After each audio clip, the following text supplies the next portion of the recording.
Michael, the last thing you want is an econ advisor ever speaking publicly under a Republican administration. Economists don't agree with Republicans. They tend to be liberal, but not like neocon, keep the Browns out liberal. They tend to be like reinvest in our community, post-Keynesian, like at the most right-leaning, we have like lower taxes, but also we still need these things addressed.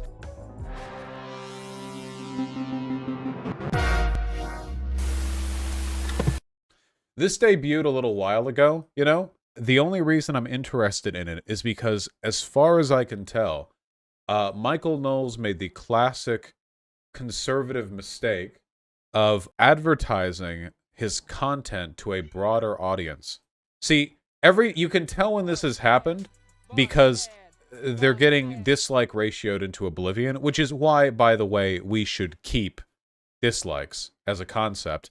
I've seen this. This happened all the time with Abigail Shapiro, with Classically Abby, where, you know, you would market this to a broader audience. You got this ad? Wait, throw away. Can you confirm? Okay, there are people in chat saying that you got ads for this video. Well, it looks like people did indeed catch on to the existence of this video. I gotta put ads out there, you know? Doesn't that just raise engagement? Okay, I don't actually know if disliking a video improves its engagement anymore. I think that was the case like 2 years ago, but I don't know if that's still the case. I've heard mixed information. And especially around Virginia. As parents around the country, and especially around Virginia, storm school board meetings to keep radicalism out of the classroom and boys out of the girls' room, Democrat gubernatorial candidate Terry McAuliffe is doubling down on his promise to keep parents out of their kids' education. Most recently insisting that the ideology of diversity and inclusion is as important to a student's education as math or English class. Literally true. Yeah, 100%. School is about, among other things, socialization and, you know, like making a person a good citizen, instilling in them the basic moral virtues that make our society functional is pretty goddamn important. Yeah, I'd say so. I make the point that we've got to do a better job in our education system. We've got to go back K to 6. Early on, we've got to start teaching, talking about these issues much earlier than we've done it before. And we don't do a good job in our education system talking about diversity, inclusion, openness, and so forth. We don't. We've got our textbooks, but, you know, there has to be a big part of how do you fit into the social work of our nation and our fabric? How is it that we deal with one another to me is as important as, you know, your math class or your English class. This is it's so funny that any conservative would disagree with this when conservatives have always said that the main purpose of education is instilling virtue in children. Isn't that what they're always saying? Like, oh, you know, you can teach them math or whatever, but first you got to, like, they're always saying that. And now this guy is agreeing, like, yeah. And now they don't like it because it's not the virtues they care about, like equality. And so forth, and we don't. As the liberal ruling class turns up the pressure on normal Americans, people are starting to break rank. A prominent Yale scholar is encouraging parents to homeschool. Dave Chappelle is refusing to cower to the radicals. And down in Florida, Governor Ron DeSantis is calling out the regime by name. I'm Michael Knowles. This is The Michael Knowles Show.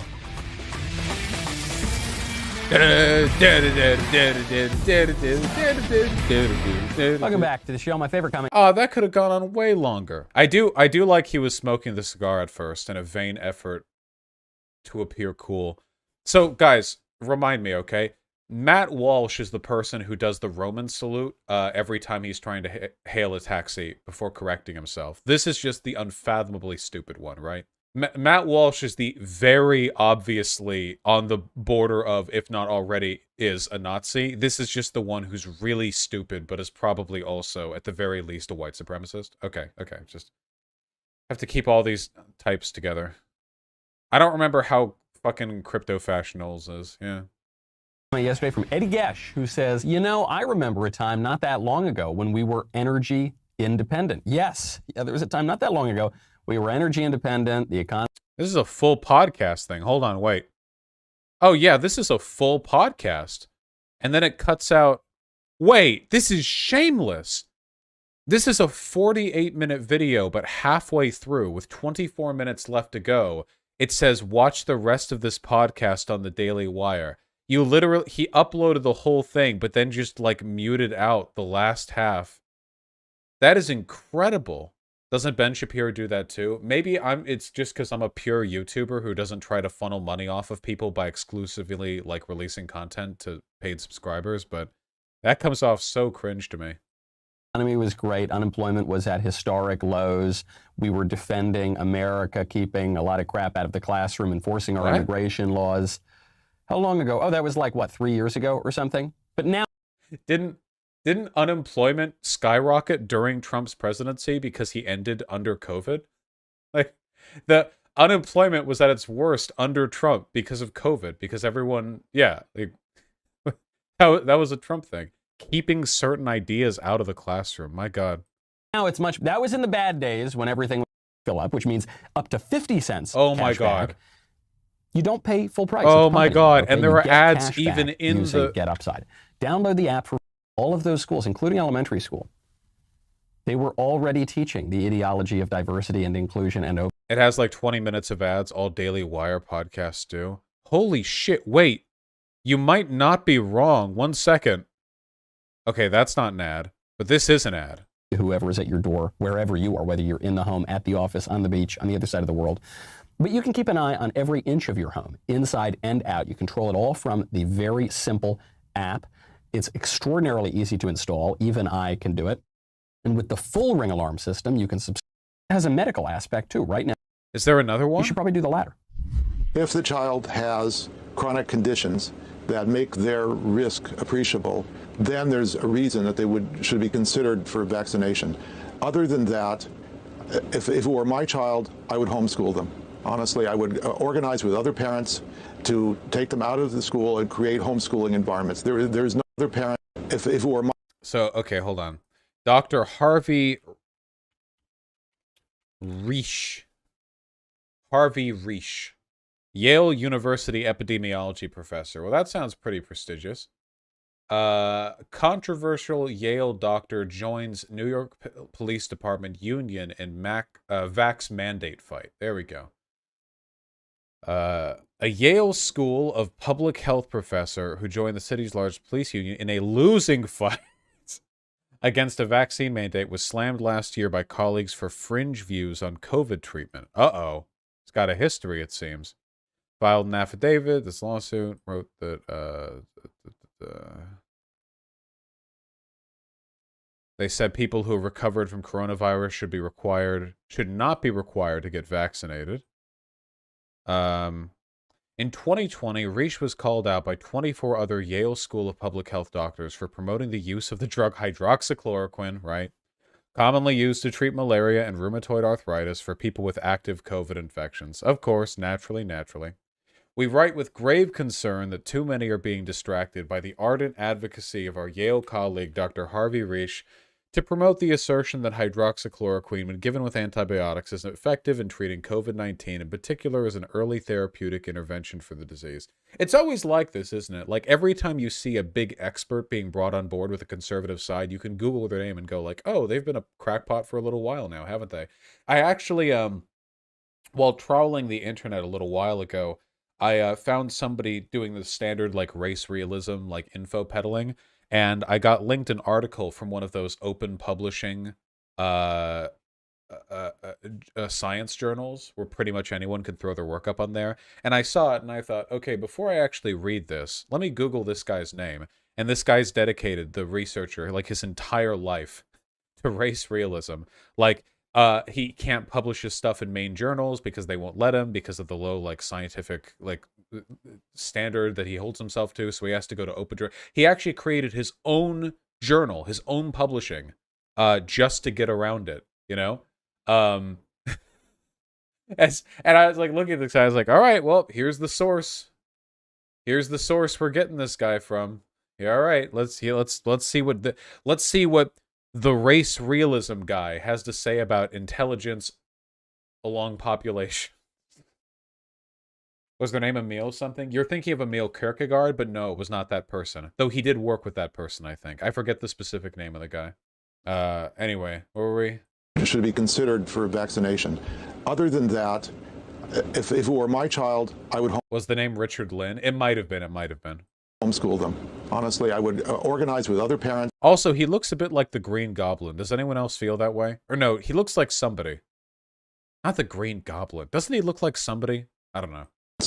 To take them out of the school and create homeschooling environments. William Dafoe. There's a little no choice. William Dafoe. Your child's life is on the line. It's not a high risk. Vaccination is not a high risk that's going to kill every child by doing so. However, it's enough of a risk that on the average, the benefit is higher for homeschooling than it is for vaccination and being in school. And that's just the bottom line. You know, we were seeing employees in the companies facing mandates quit or being fired. And now the public perceives that. And companies are having a hard time replacing those employees. In the climate of a bad employment circumstances and missing workers, it's getting even harder. So those policies are being rethought. When the people rebel because of their own interests, then it has to be reckoned.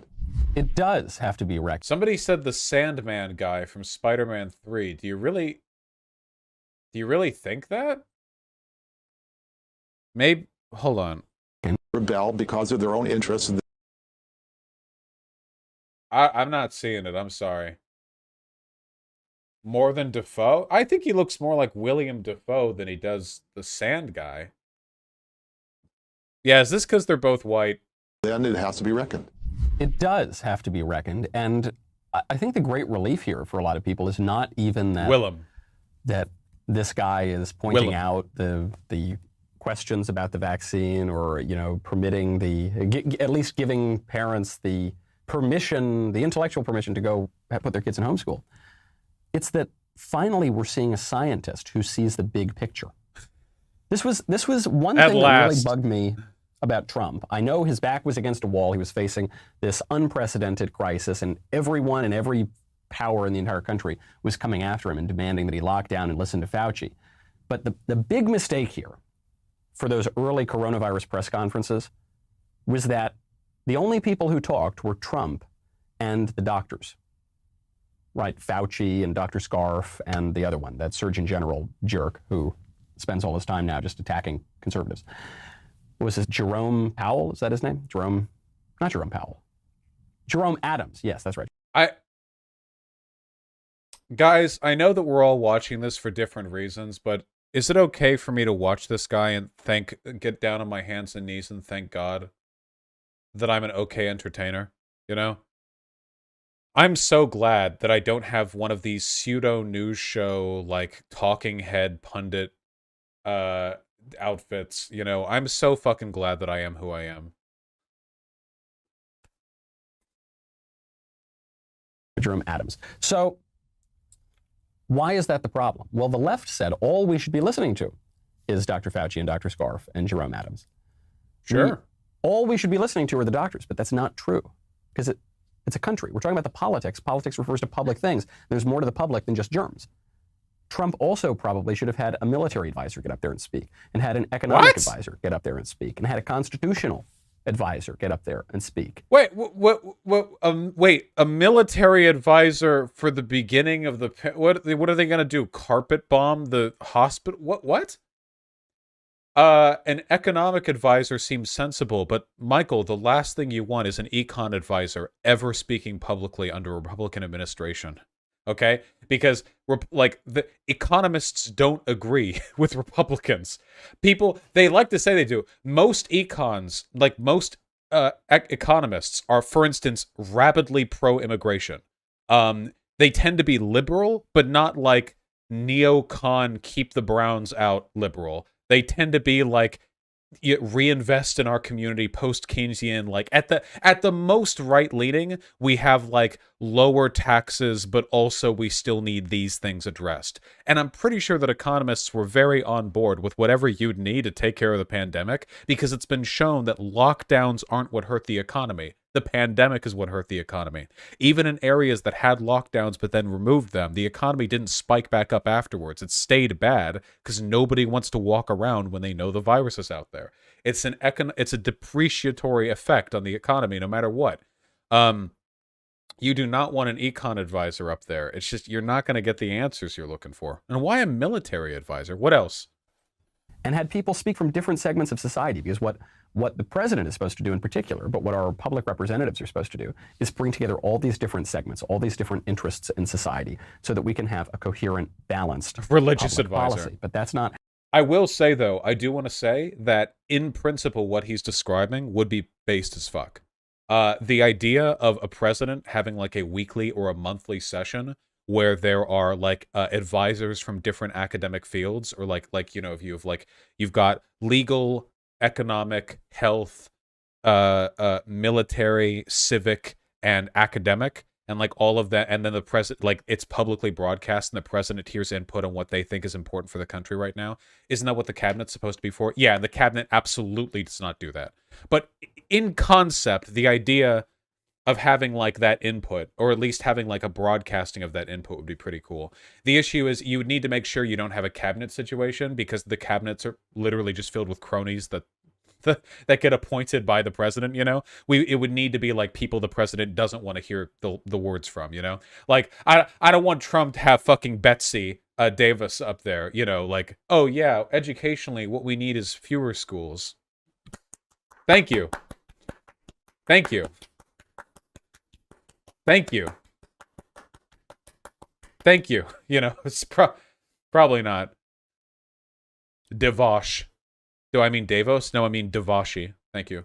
How the regime wants to govern itself, okay? That is not how the technocratic progressive regime wants to be just run by a bunch of eggheads that kick out every other interest in society. And there's at least one Republican governor in this country who sees the problem for exactly what it is. Oh, it's about to cut out. Heard the news. It's going to cut out any second now. Allison Williams to lead a very special sports series exclusively for our members. Allison was a seasoned sports reporter for ESPN. Who the fuck cares? Who asked? Nobody did. Eat shit.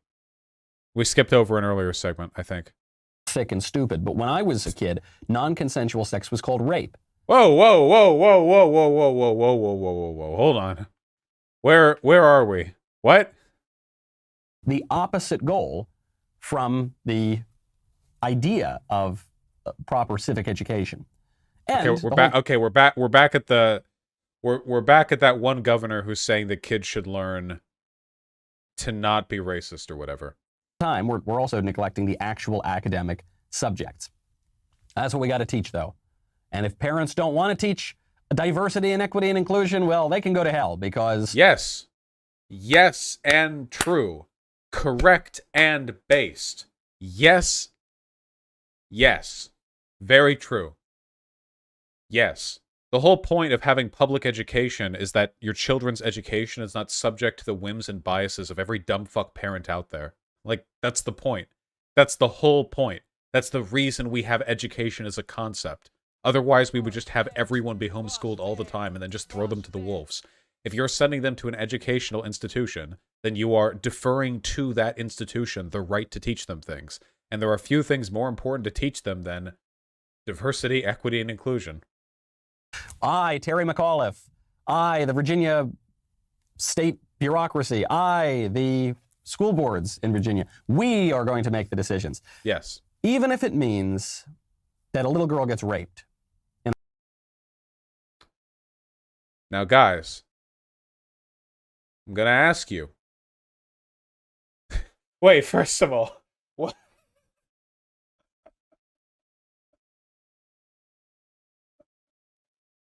If this school board does not stop teaching children diversity, equity, and inclusion, I, Michael Knowles, will rape this child. Hey, if you don't want it to happen, you can stop teaching it, okay? This is on you. I don't know. What do you think the likelihood is that what he's about to talk about will have absolutely nothing to do with diversity, equity, and inclusion? Are you ready? I'm ready. In a high school bathroom. You know that story. This is the story the Daily Wire broke. No one wanted to talk about it. Daily Wire broke the story. Mm-hmm. They've got transgender bathrooms in Loudoun County, and a boy who wears a dress viciously raped. I mean, the most extreme rape. I'm not going to go into the... Let me look at the Daily Wire article. All right, let's go looking.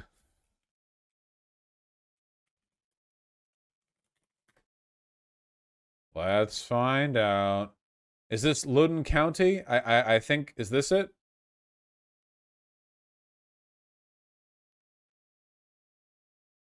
Somebody posted the link. Yeah, but that makes them a linker.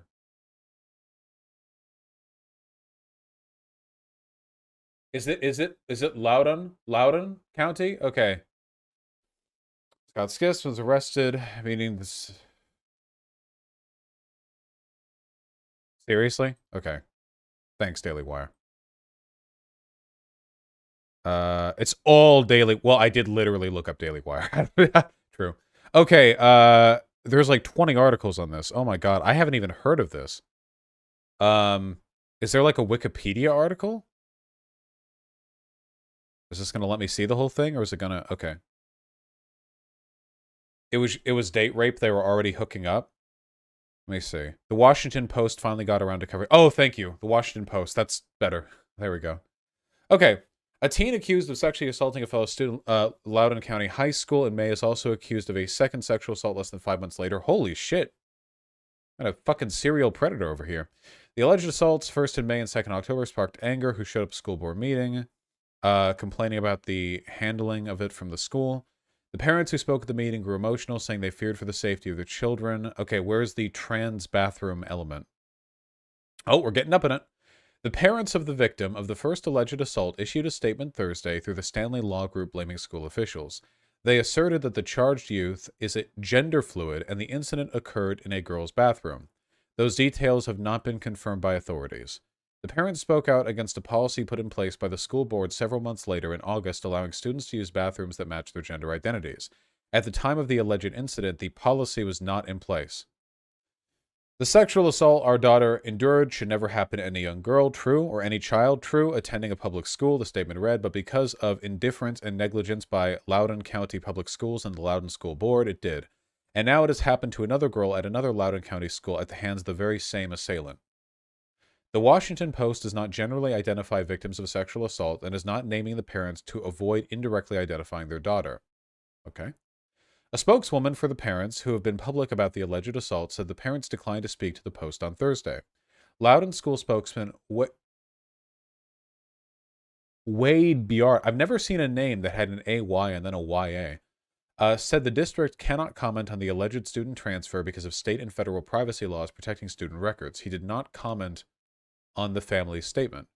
The first alleged assault occurred May 28th at Stonebridge High School in Ashburn, according to the Loudoun County Sheriff's Office. In a Wednesday statement that followed growing focus on the incident, social media news reports, the Sheriff's Office said one of its school resource officers was notified of the alleged assault the same day, and an investigation was quickly started. Officials said it was conducted over several weeks by the Sheriff's Office Special Victims Unit. I've seen a TV show about that.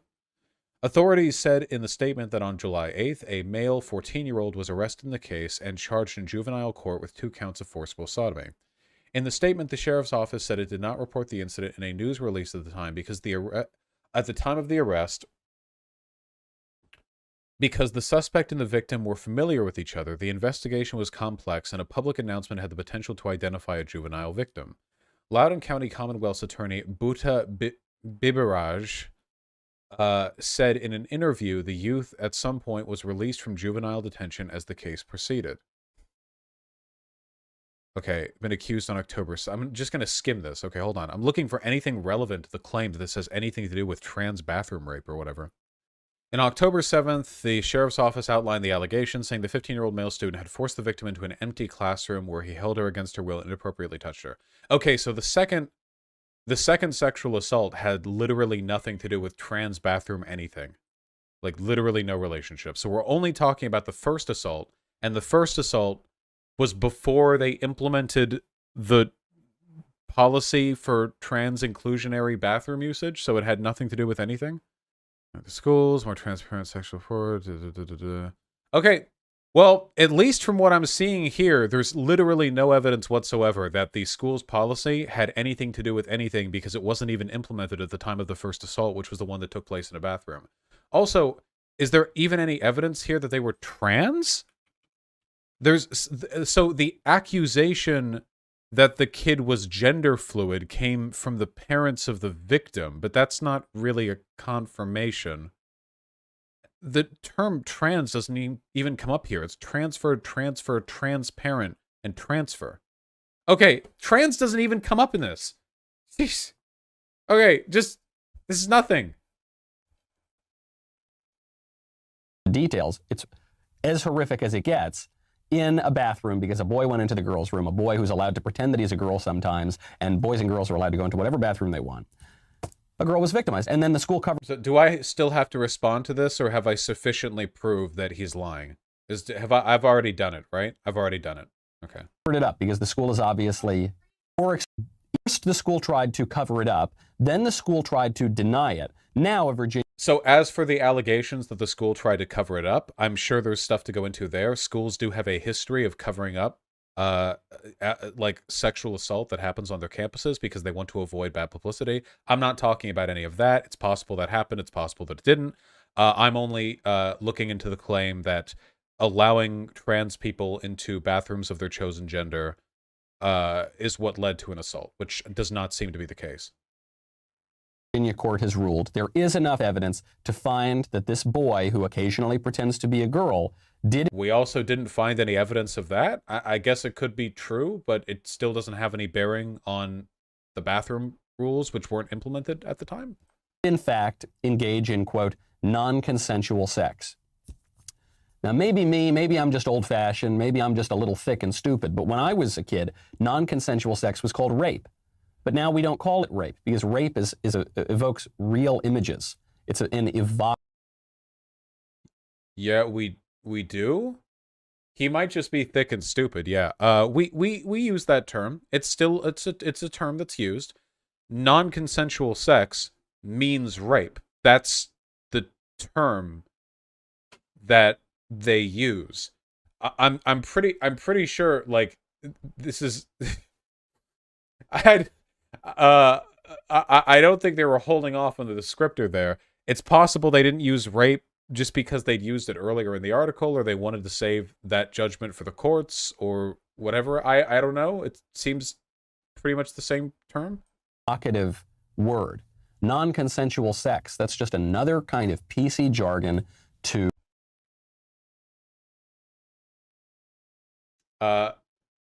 Your Honor, the claim that I non-consensually had sex with that woman is just more PC jargon.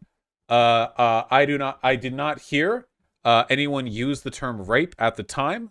When she said, "I do not consent," I couldn't hear her as I was screaming, "That is PC jargon." What are you talking about? Dude, you make yourself sound so fucking rapey when you say shit like that. You can't be like, these SJWs wouldn't call it rape because they wanted to protect trans ideology, and then go like, non-consensual sex is just jargon. Like that you're coming off a little sussy, my friend. A little sussy-wussy.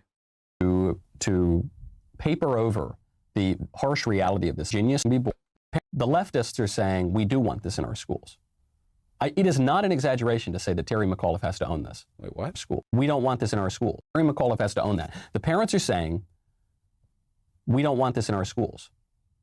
The leftists are saying, we do want this in our schools. It is talking about the bathroom stuff?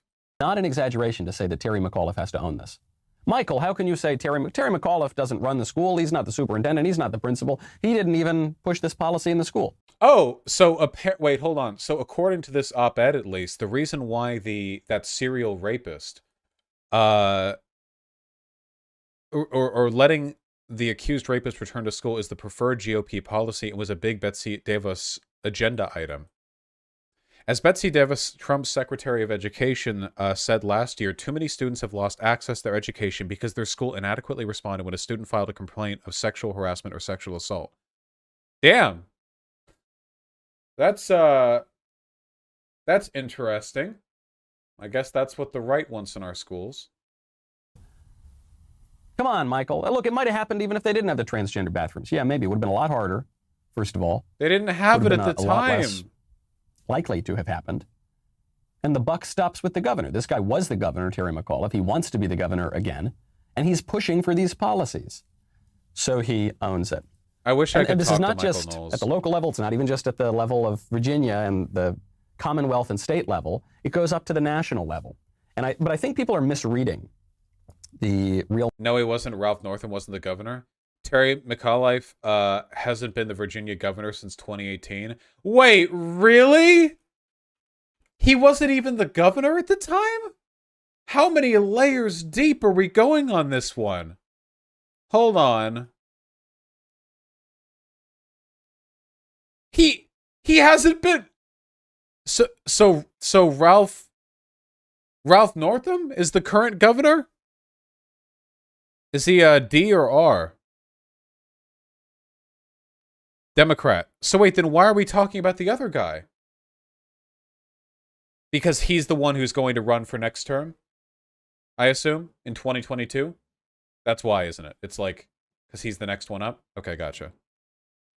Motivations here. So, oh, he just the lost. White House Oh, yeah, just yeah. released the Virginia, I national forgot. strategy. I forgot about all of this. The fucking...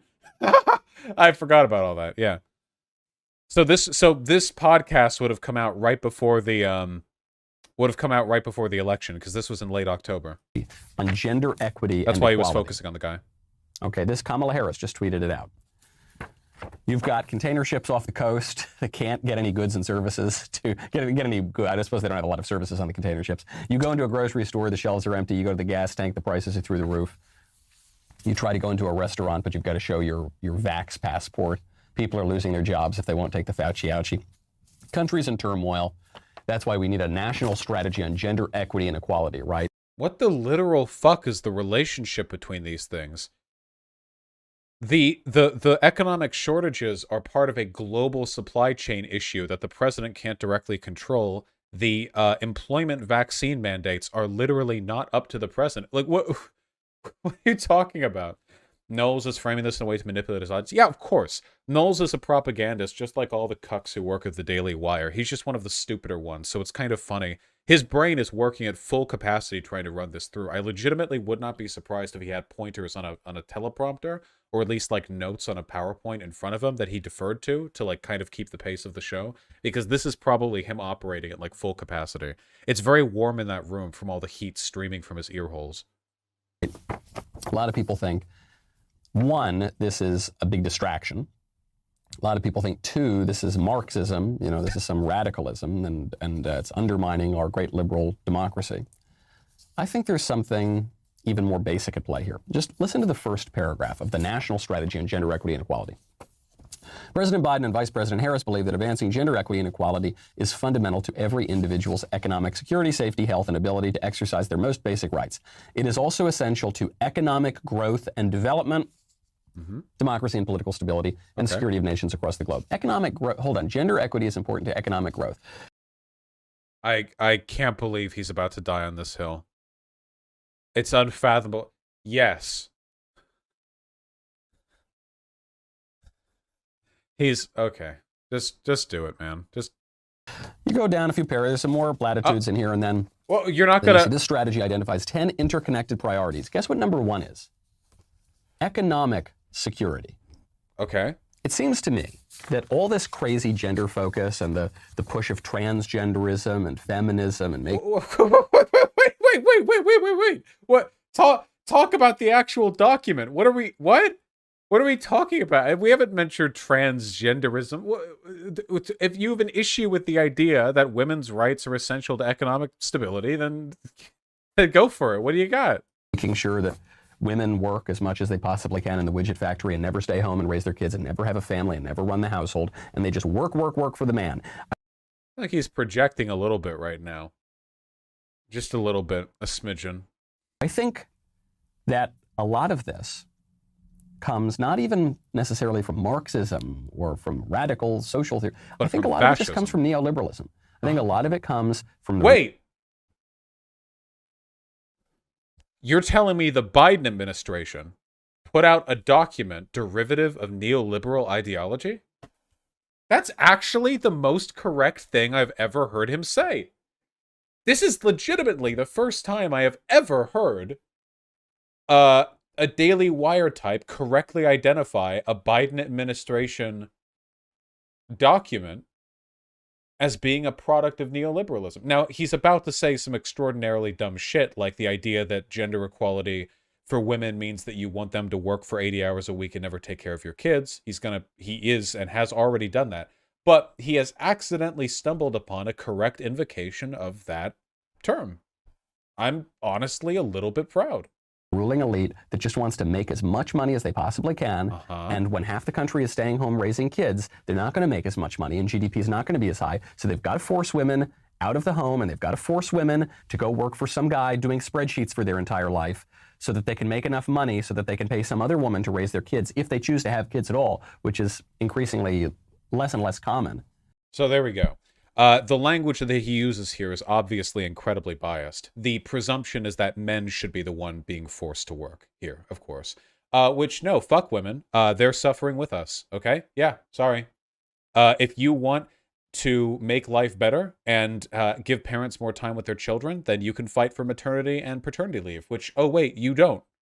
You fight against that. Conservatives always do, because they don't give a fuck about families. So, yeah, no, I don't.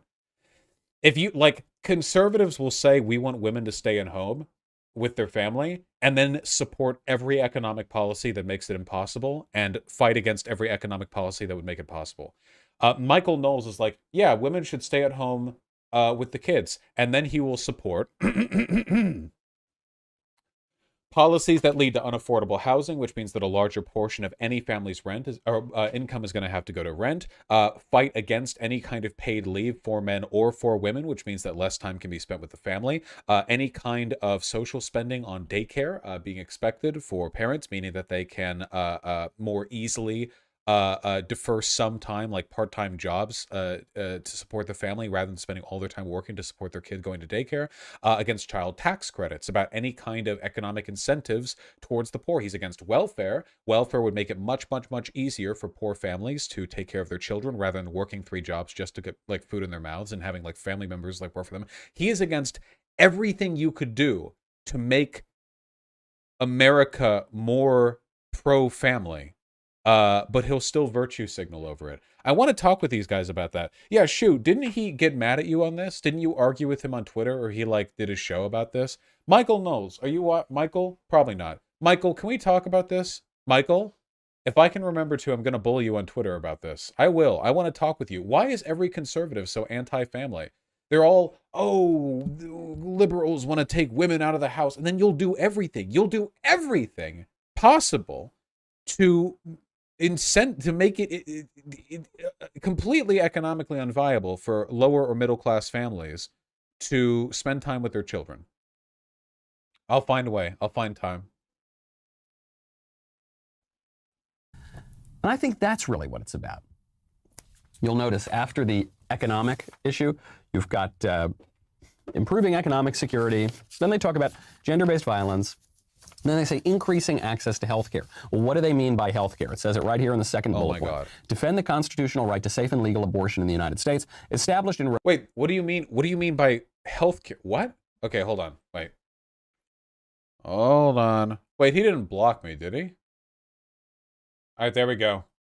Hey, Michael Knowles, would you be interested in discussing pro-family policies? My political not political program. My, What's the boomer term for what I do? Live show? My news show? Broadcast? We'll just go broadcast. Yeah, my radio station.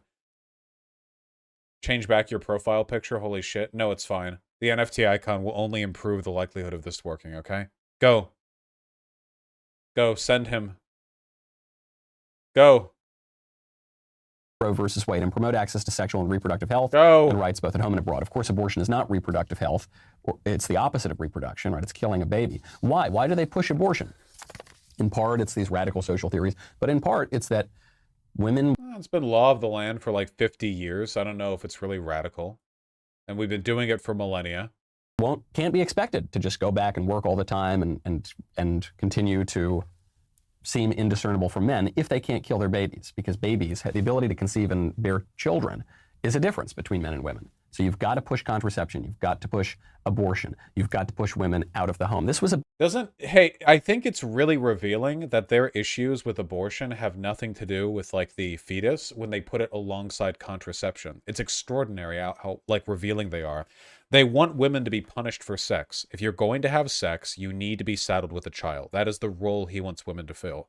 So the fact that he would put abortion and contraception alongside each other, when by his ethical system, by their stated ethical system, they should be in whole other worlds, is indicative that they don't actually give a fuck about the fetus.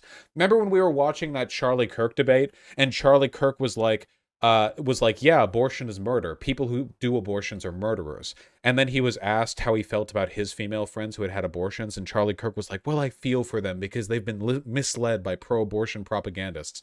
Charlie, that is not how you would refer to anyone who did a fucking murder in real life. You would never talk about some criminal who, like, murdered someone in the street and go like, well, I feel bad for them because I'm friends with them and I feel bad for them and I just wish they hadn't been led astray. You clearly don't actually think that abortion is murder. I don't think that any of them do, honestly. Like, conservatives are super duper emotionally driven. Emotionally, we're going to have way more of an investment in the living, like the sustained life of an actual human being who's around and has an existence, as opposed to a zygote, you know? They fake it. I think they fake it. Some of them convince themselves they actually believe it, but I think for the most part they fake it. They don't actually think it's a life. They don't consider it a life. They don't treat it like a life. They don't have a funeral when somebody has a miscarriage. It's virtue signaling. What they actually care about is punishing women for having sex. All their language supports this. Otherwise, there'd be absolutely no reason to put contraceptives and abortion in the same category. Like, there would be no reason to. Because they're not the same thing to them. Their issue with abortion is supposed to be the fetus, right? The life you're snuffing out. Contraception prevents that from ever happening. So why are you putting them in the same category? Big debate between Betty Friedan, the American feminist, and Simone de Beauvoir, the Go French like feminist. that tweet, Betty dipshits. Friedan said, give women the choice to work or stay home. Simone de Beauvoir said, no, you can't. If you give women the choice, too many of them will stay home. And that's not conducive to liberation. And I think our neoliberal ruling class, I think they see the exact same thing. Follow, as always in politics, follow the money. We got to protect our civilization. We've got to protect our homes. Oh my God. Follow the money. He's leading into an ad segment. When you want to protect your home, I'd recommend you check out Ring. You know. Yep. Incredible stuff. Absolutely incredible stuff. Absolutely spectacular shit. I love this dude. Pre-watched? No, you could see the little bottom thing when you scroll in the thumbnail. The little like ad card that reads at the bottom. How does he know? That I go on the road a fair bit, and sometimes when I go on the road, I go solo, and I like to know that my wife and sweet little baby can know who is outside the door before they open that door, and sometimes I take the family with me, and then I still get incredible peace of mind. Thank you. All right, that's enough, Michael Knowles. We're jumping around the one half of the podcast we were able to access. Oh, wait, hold on. I forgot. This got ratioed because he was stupid enough to advertise it. What are we, Man, I hate to admit it, but this guy's got a point. I learned about shapes and geometry, and now I'm a fucking dodecahedron. No, guys, he's right. They taught me the Pythagorean theorem in school, and now I'm a triangle. He's actually totally right. I was taught about the Founding Fathers in 6th grade, and I am now the Declaration of Independence. So using they, them isn't correct, but saying transes is... I say transes. He's right. I was taught about communism. Now I'm Karl Marx. We got a lot of these here. Hi, I'm a preschool principal, and I personally inject each child with either testosterone or estrogen every day while they nap with the sole intent of transing them. This is a real thing that I do, and you should focus on this very real problem and not things like poverty or social injustice. God. Fucking dorks. I transed 4 people this morning. I wonder how many people realized they were trans or like came to terms with the fact that they're trans watching my content. Because I've gotten a fair number of emails from people being like, yeah, I watched your stuff and that's how I felt comfortable with my... I wonder if it's like 10 people? 50 people? How many people have I transed? Not really transing you, of course. I'm just giving you arguments to help you self-rationalize your identity, but... Well, there seem to be a fair number of people in chat who feel that way. My God.